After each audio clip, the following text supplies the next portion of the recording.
Yesterday is directed by Danny Boyle. It focuses on Jack Malik, a failed musician who, after getting hit by a bus during a worldwide power outage, wakes up in a world where no one except for him remembers the Beatles.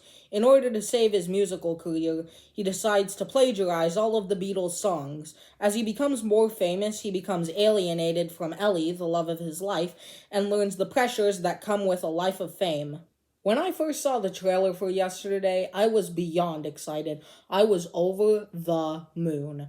I wanted to see this opening week. I am a huge fan of the Beatles and their music. I thought this would be a really good movie, that I was gonna love it. When the movie came out, it was completely brushed under the rug, and when I went to see that movie, I completely understood why. Yesterday is so abundant in plot holes, it's not even funny. One huge plot hole is that Jack's crush Ellie says that she fell in love with him when he played Oasis's Wonderwall at their middle school talent show, and this becomes a part of the story that's referenced regularly. The plot hole being that if the Beatles disappeared, they never had an influence on Oasis, ergo, the Beatles didn't exist and neither did Oasis. And if Oasis didn't exist, neither did Wonderwall. It's even shown in the film when Jack goes on a Google search learning of all the musicians that stopped existing, and Oasis is one of them. So how in the absolute heck did Jack sing a song that never existed? And how did Ellie remember it if she doesn't even remember the Beatles? By these precise calculations, Jack and Ellie never should have met. Yesterday forgets to mention an obscene amount of things. This movie doesn't mention George Harrison or Yoko Ono. It doesn't mention Stuart Sutcliffe and Pete Best, two former Beatles who were part of the band before the Beatles became, really famous. This movie doesn't mention Wings or the Traveling Wilburys. Wings being a band Paul McCartney started later, and the Traveling Wilburys being a band George Harrison was in later with other musical stars. This movie forgets Badfinger, a band that got signed to Apple Records before the Beatles and being a band often compared to the Beatles. Don't even get me started with all the hit songs that don't even make it into the soundtrack. One thing I would have liked to have seen would be a little Easter egg where we see who was on the Ed Sullivan show the night of the Beatles' famous performance. Probably the worst thing this movie doesn't mention, they don't tell us why the Beatles don't exist. They don't, tell us anything. Did they never start a band? Did they never make it big? Did they just cease to exist? Yesterday doesn't even explain what circumstances had to happen to cause a worldwide power outage and erase the Beatles from billions of people's minds, except for one guy. My guess is an alternate reality. Yesterday wastes an enormous amount of potential to be a way better movie. I think the best possible plot for this movie would be a mockumentary where a documentarian puts together the pieces of what happened to the Beatles. And we get interviews with, actors playing Beatles, former Beatles, managers, people who were involved with the Beatles. Instead, Jack wakes up in a world where one of the most influential bands, gone. And he's just like, okay then. Guess that happened. Are any of you familiar with the infinite monkey theorem? It's a probability theorem that states that if a monkey is in a cage with a typewriter hitting keys randomly for all of infinity, it will eventually type any given text. I believe the theorem said it would write Shakespeare's Hamlet sometime in infinity.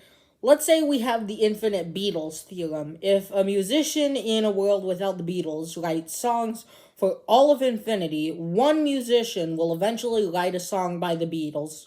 I wish we saw some musician accidentally write a Beatles song in this movie, word for word.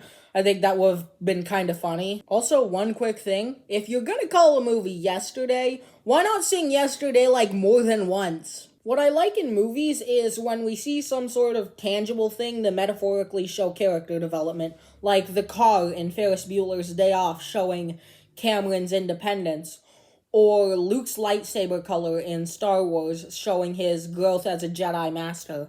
But in Yesterday, oh boy, for Yesterday, all the character development is just blah blah blah, just words. The only thing worse than that is actually saying, I've changed as a character. I don't have all bad things to say about Yesterday. There are actually a lot of ideas that I liked.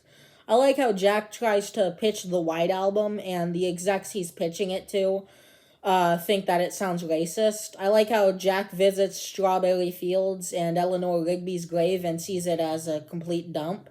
I like how people say things like, I get by with a little help from my friends to help Jack remember Beatles songs.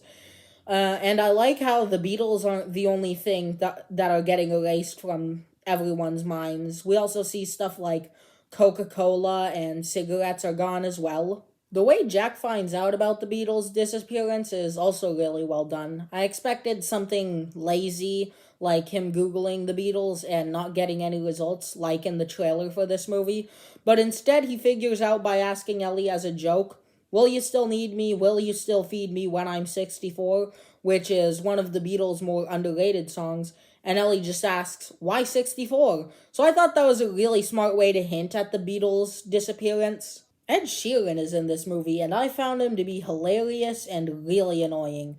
I'm not a fan of Ed Sheeran's music personally, so that might be a reason. In this movie, he plays himself, but really cocky. A few times he gets in the way of Jack making the Beatles songs how they were originally made. At one point, he changes the lyrics to Hey Jude to Hey Dude, and he challenges Jack to a songwriting contest, which seems absolutely ridiculous because Ed Sheeran songs have really weird lyrics, and Jack is playing the Beatles music. I mean, Ed Sheeran, the Beatles. When I think about it, this movie actually got a few laughs out of me. One of my favorite scenes in this movie is when Jack's trying to play Let It Be and he gets interrupted, and so he has to keep starting over and starting over. The lead performances from Himesh Patel as Jack and Lily James as Ellie are not that bad. I think Lily James is a fairly good actress. I thought she was pretty good in Baby Driver. Himesh Patel, on the other hand, doesn't have a filmography to lean on. But I think he was really, really good in this role. And now, just last year, he was in Christopher Nolan's Tenet. I think the acting in this movie is really good, and the chemistry between our main actor and main actress makes these two really fun to watch on screen. Plus, I think Himesh Patel is really good at singing. Guys, I'm going to give Yesterday a D+. Yesterday keeps a place as one of my least favorite movies ever, and yet I find myself attracted to rewatching it so often. I think it's because I really like the Beatles and I find the overall style of the movie really charming. Despite the fact I spent the whole time dissing this movie, I actually really like Yesterday in an ironic, guilty pleasure way, and I recommend that you watch it because it gets so exhausting, even for me, to watch Oscar movies and critically acclaimed films all the time. So if you run out of Adam Sandler movies and mid 2000 Robin Williams to dumb yourself down and, rest your brain every once in a while, watch this movie to get ahead of the cult fan base Yesterday will have in a couple of years. Keep in mind that this movie almost had a sequel. There was an alternate ending where Ellie learns that she lives in an alternate world where Harry Potter never existed. If a sequel happened, I would probably walk into the ocean, live like a fish, survive only on kelp, salt water, and the Beatles, and then start an evolved society of fish people to overthrow humanity. In summation, a Harry Potter sequel to Yesterday would have been catastrophic. There was a 2007 movie called Across the Universe, which was basically like Mamma Mia, but with the Beatles, as in it's a musical where all of the soundtrack is comprised of music from another band. And so I would definitely recommend Across the Universe for fans of the Beatles and fans of period pieces taking place in the 60s. If you like my alternate idea of Yesterday about a mockumentary, my favorite rockumentary is This Is Spinal Tap. And one movie that deals with somebody just ceasing to exist and the effect that'll have on other people is It's a Wonderful Life, which I think is way better than Yesterday, and also is just a really heartwarming movie. Thank you very much for sticking around for another video. This is my second video this week, and I've been wanting to do this review since like September Blu-ray edition, so I've wanted to do this before I even started my channel, and it feels so good to finally do it.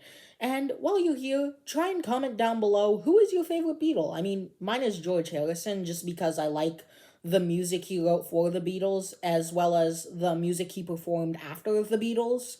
But yeah, go comment your favorite Beatle, and until next time, stay safe and watch good movies. Bye!